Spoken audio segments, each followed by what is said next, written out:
Welcome to the Heartstrong podcast. I'm your host, Jessica Lindberg. Like many of you, I'm living a life that I just did not expect. And over the years, I've come to value the idea of living heartstrong, of growing through the challenges in my life, and let's face it, the challenges in our times. And I'm on a mission to help you do the same. So each week, I talk to thought leaders, authors, experts, and everyday amazing people who have something to teach us all about living fully amidst our struggles. I have learned so much from others along my journey, and so I hope that my guests will help you on yours. Let's get started.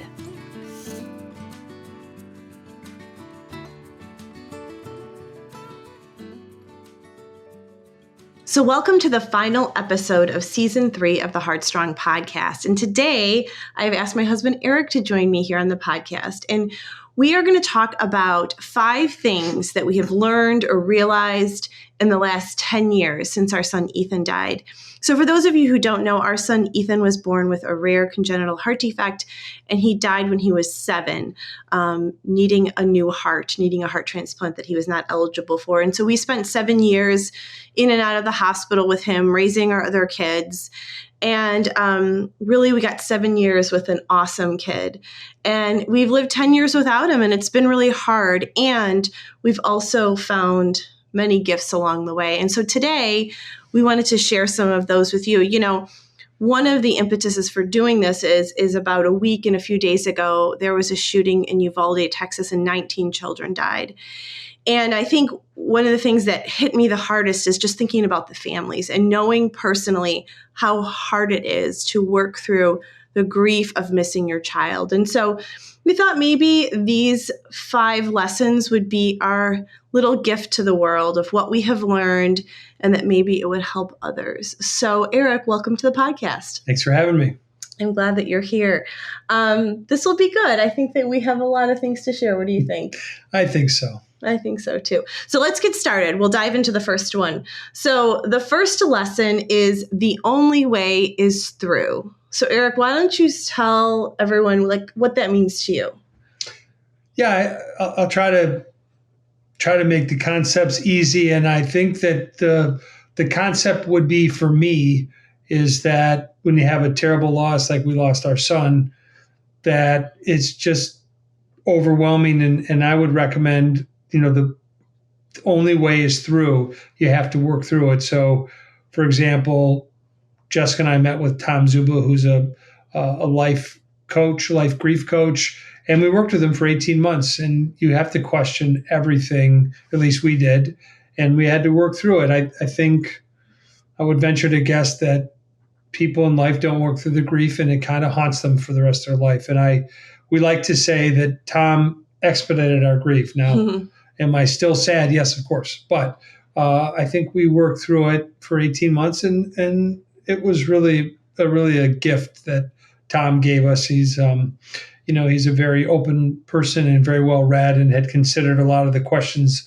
that we were asking, and challenged me and challenged Jessica. And there's a lot of really interesting things there. So in my life, I'd say that Tom Zuba is a very special person who helped kind of change my life. And so my advice to everybody out there is to work through it. And trust me, it's not easy. And I'm not saying that it is, but that's something I can tell you after my son dying in 2012 is that when you have a grief issue that's very close to you, that you have to work through it. Yeah, and I think it's we had to make that choice, right? Because you can only avoid it for so long, and then it just infiltrates every area of your life. Yes. Yeah. I think that people, I have no authority to make comments for anybody else, but I just observe that maybe some people don't work through it and they take up other bad habits like drinking or other things. And,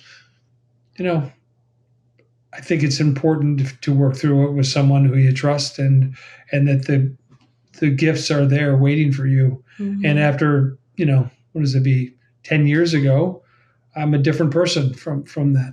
Yeah. And I think you say this often. You say, I'm happy and sad every day. And I love that because it's the truth, and part of the only way is through is that we've learned to integrate our sadness and our happiness into our life, because it's both. I think that the way through, you learn that it's an integration. It's that Ethan is part of our life and we miss him and we're so thankful that he came. And I think that has like ebbed and flowed, over the last 10 years. I think I wrote a couple of things down before we had the call here. I think immediately following the death of your son, or our son,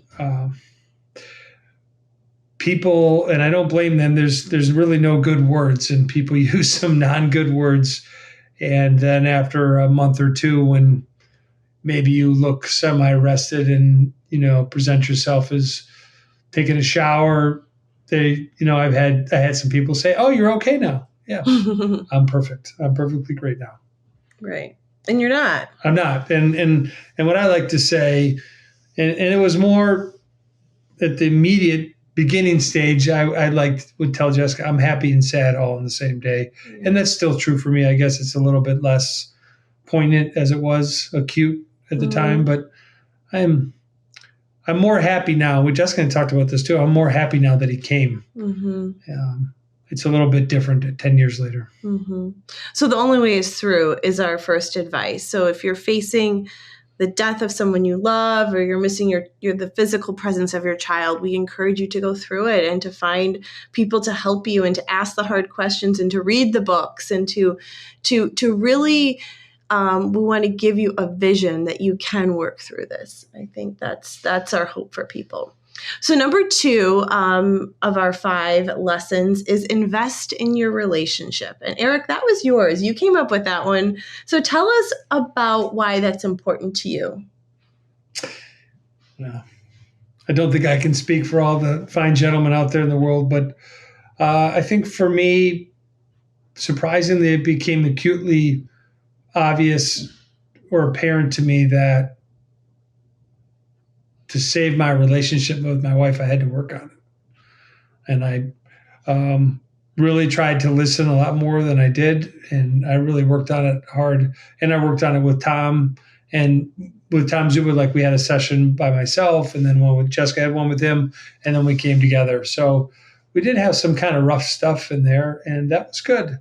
But I thought that it was really important, and it still is to me today. One of my main things is to try to communicate better with my wife. And, Jessica did several through the foundation, several moms retreats, and we talked about doing some dads retreats, but it's kind of hard to capture some of the husbands. So it was something I purposely did. Yeah, I think that, men and women, people grieve differently, and they need space to be able to do that, I think, in their lives. And you've said this before, like women are more open and they want to talk about more things, right? And guys aren't, and we're making huge generalizations here, but, oftentimes aren't as comfortable with that, right? Yeah, these are just my observations. Like, I have a tendency to close off and not want to say much. And I think probably a lot of my peers are probably the same way. And I think that Jessica, in our situation, she wanted to talk about it a lot. So I really purposely had to listen and had to engage with Tom and really made an effort towards investing in our relationship, because I just knew that was Jessica was the most important thing, and still is for me. Yeah. And I think the other piece that is true too in a relationship is that grief infiltrates every area of your life. So you're crabby because you're sad, or you're snappy because you're sad, or you're, something else goes wrong in your life, and you're stressed about it, but it's actually like triple stressful because of your sadness. And I think naming that in a relationship is really important, because it's not always just because of the other person. You're just sad. Right? I mean, you're just really sad. Yeah. Yeah. I think one thing too, from initially after, had just gone through this huge traumatic thing for us, it played out for many years. So no sleep and all kinds of stress, and you're tired. And I think that grief after someone passes away. For us, it was debilitating. Mm-hmm. We have some other children, and it's hard to remember some of the events that occurred. Mm-hmm. It was just all encompassing, and you're exhausted. So yeah, on top of all that, and trying to operate a normal life and pay your bills and clean your house and do all the things it's overwhelming. So for me, real simple. I chose to really focus on my wife because that was and is the most important thing for me. And I think it's important to say too, like not every relationship works out, and that's the reality too. But we do think that there is an opportunity to work through it together, and we want to encourage people to do that. Yeah, a lot of my comments are just from my own perspective. I just like to say that I can't speak for everyone, but for me personally, that was my intent, and it's worked so far. We'll see. Okay, so number 3 of our 5 lessons is that we would do it again. So, we were talking about this and coming up with these, and I think we both came to this, like, it was all worth it.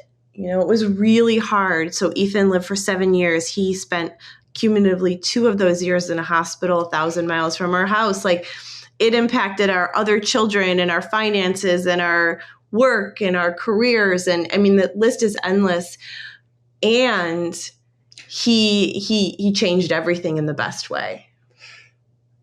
Yeah, I guess the question that Jessica and I asked ourselves, we saw this movie. It's without providing all the detail, I think it's called Arrival, and essentially it was a science fiction movie where the aliens change, that they could move time and space, and so essentially the main character knew that her daughter was going to die, but yet she still wanted to go through and raise her child. And if I had the same opportunity with my son and I knew that he was going to die, I would do it again, even though it was hard. There was still a lot of joy in that, and I was happy he came.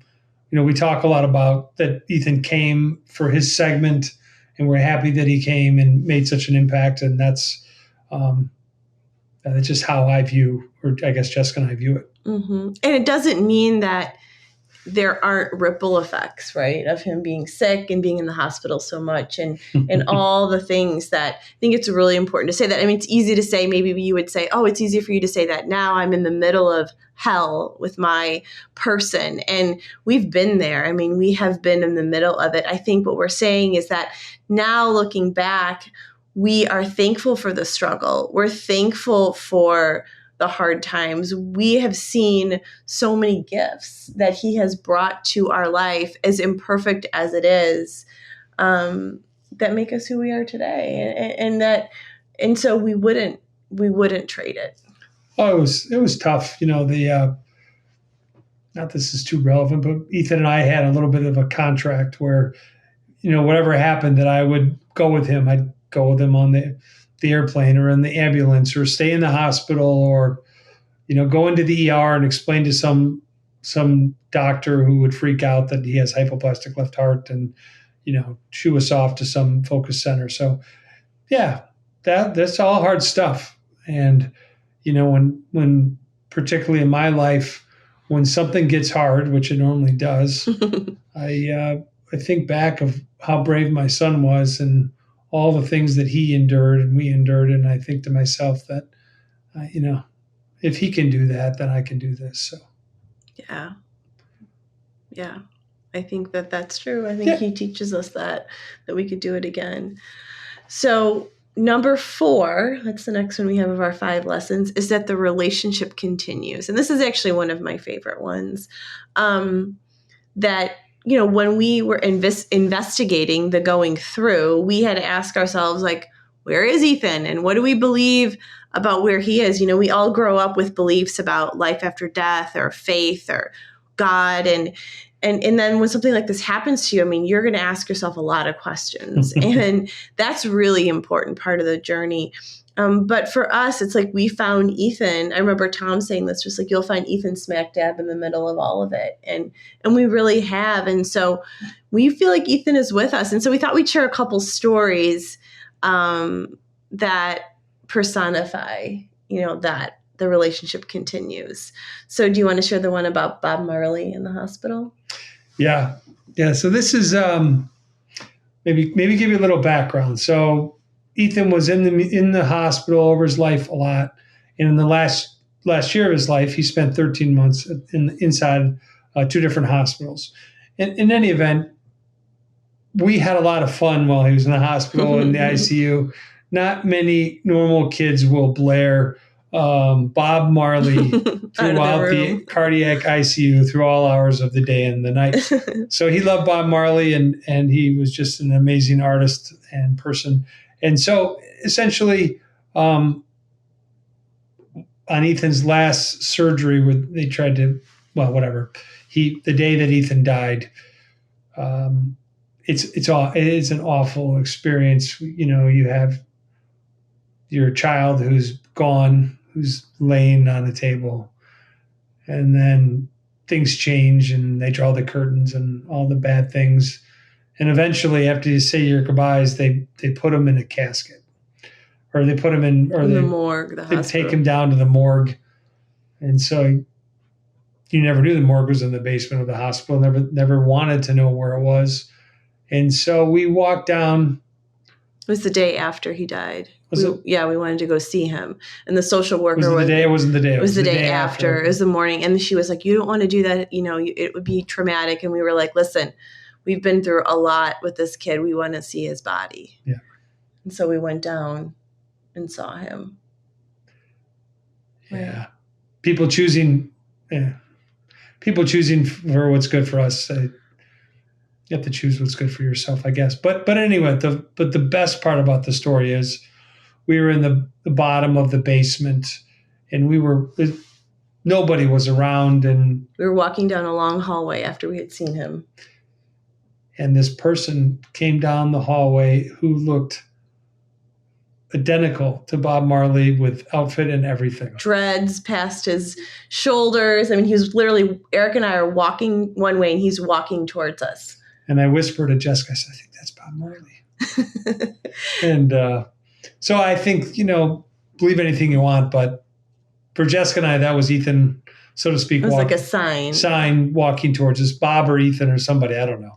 But they were walking at us, and I'm like, this is the coolest thing ever. So, and I think it sparked in us like, I wonder what that's all about. Like, we didn't know at the time, but we were kind of like, that's interesting. Yeah, I think so. The next, maybe we can talk about the burning bush, and so maybe I'll set this one up. Okay, go ahead. And then maybe you can finish it. Sure. So, anyways, we talked about how we saw Tom Zuba. So one night we were with Tom and it's Jessica and I, and Jessica's irate. She says, I need a burning bush of that Ethan is okay in heaven, and I need him to tell me, and I need God to tell me right now. He needs to tell me right now. And then what happened? So we're talking about this burning bush that I've decided that I want. No, not want. Need. Demanded. I demanded it. Yes. From God. Yes, I demanded it. And so we're sitting there, and I hear my phone ding, like there's a text message, which I didn't check at the time. And so we finished our session with Tom, and we get into our car, and I open the text message. So mind you, this text message came through at the time that I'm demanding this burning bush. And I open the text, and it's from Kayla, who was a nanny of ours through Ethan's life. And she spent a lot of time with us when he was in the hospital. She gave a lot of herself to Ethan. And she was now watching some other children for another family. And a little boy had picked out a book for her to read to him before bed. And it was a book about a boy named Ethan. And she sent me this screenshot of the last picture in the book. And I printed it out so I could read you the exact words. And this is what it said. It said, "The stars were right," said Ethan, as he begins to dance beneath the glowing sky. "They belong in the sky. That is their home. Now they are happy. And Ethan is happy too." So, I mean, you can take that for what you want. But for me, I could not have made that up in a million years. And I felt like that was my burning bush. Like Ethan was saying, "Mom, I am happy. I am okay." And that was probably a pretty big turning point. Like, I still didn't like the fact that he wasn't there, but I was starting to pay attention into accept the signs and the things that were presented to us. Yeah, I think that if I remember correctly, I think this goes into belief. So this is just our beliefs, but we, there's read a lot of books, a lot of different scenarios, whatever. But I think that someone, whatever you believe, when they die, I think that they're fine. They're happy. They're probably more worried about us. And so I don't know. God or Ethan sent a text message to Jessica, let him know that he was okay. And because I kid you not, she was irate and demanding and slamming her fist down to God. And so this is a big deal. Yeah, and I think that's, as a mother, we care for our children and we feed them and make sure they're safe. And when your kid is no longer with you, it's like you wonder who's doing that. How does that all work? I still don't know the answer to that.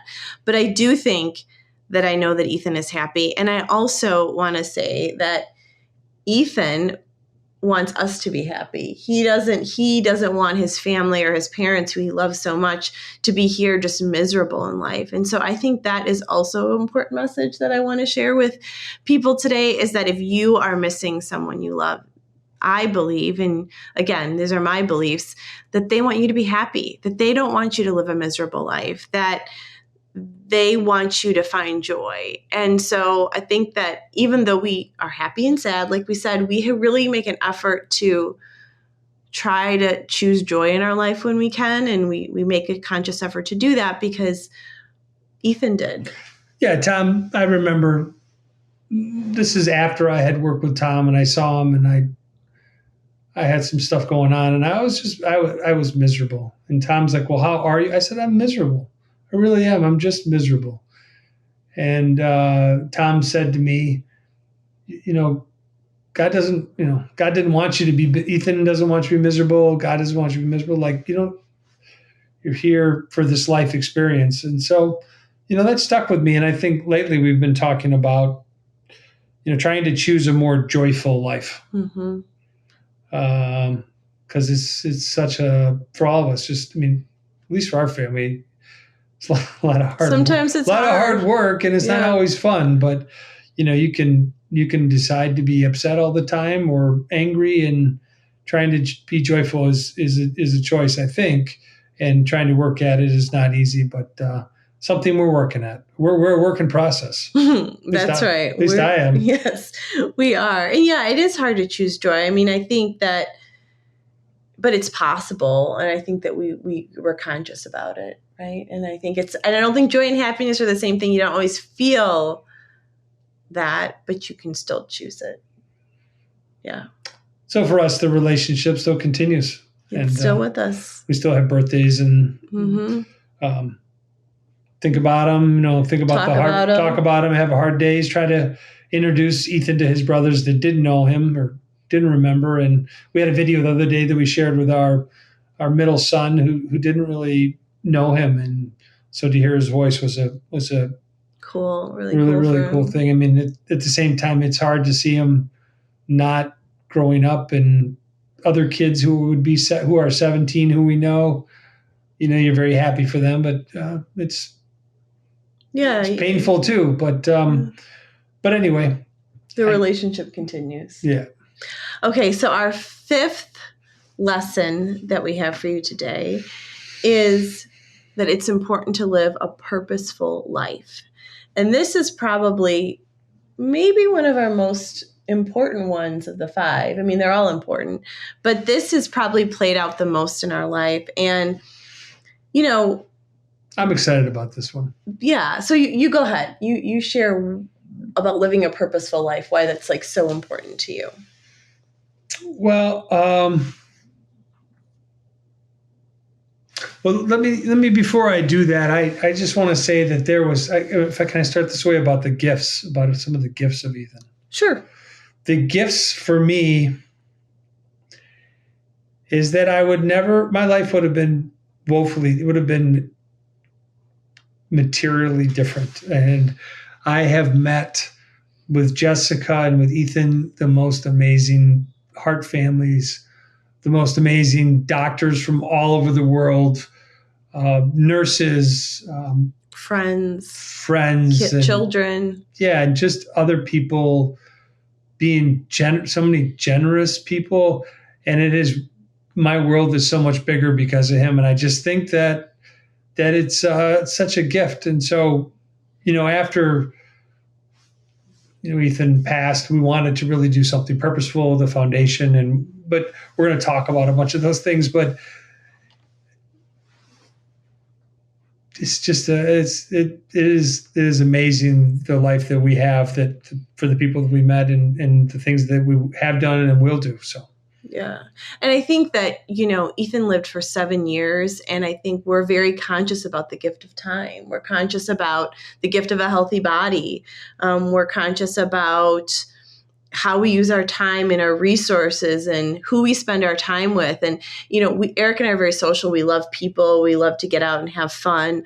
But we're also very conscious of how we spend our free time because we want it to be purposeful. We want our resources that we have to be used in purpose. We're advocates, things that you all see and things that you all don't see that we do. It's important that we are advocating for families and for children and for people that, maybe don't have the same opportunities that we do. Ethan really taught us, that we kind of belong to one another as humans, and that we're here for a short time, and that we want to be about the things we're here to do. Yeah, I would once again, back to kind of this, we also talked about these life-shifting events. I think that a lot of discussion about that after someone has I don't want to call it a traumatic or what do we call it? Just a major impact in their life, that I think they think about life differently. So for us, we don't have much social time. So when we do, we choose very wisely for that. With our kids, we really, for example, really encourage them to focus on doing something that they love and with their life. And Jessica and I are both really driven to the fact of doing something that we enjoy and how we can help others. I mean, I think that is our, trying to figure out what your purpose in life is.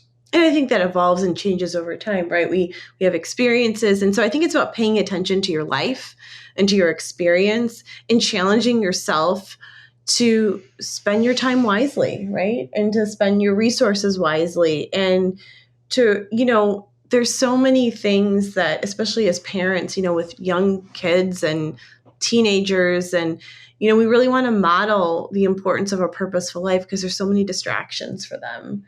And we don't do a perfect job at all, but we want them to know that it's important to make an impact and to live a life, not just for yourself, but for other people.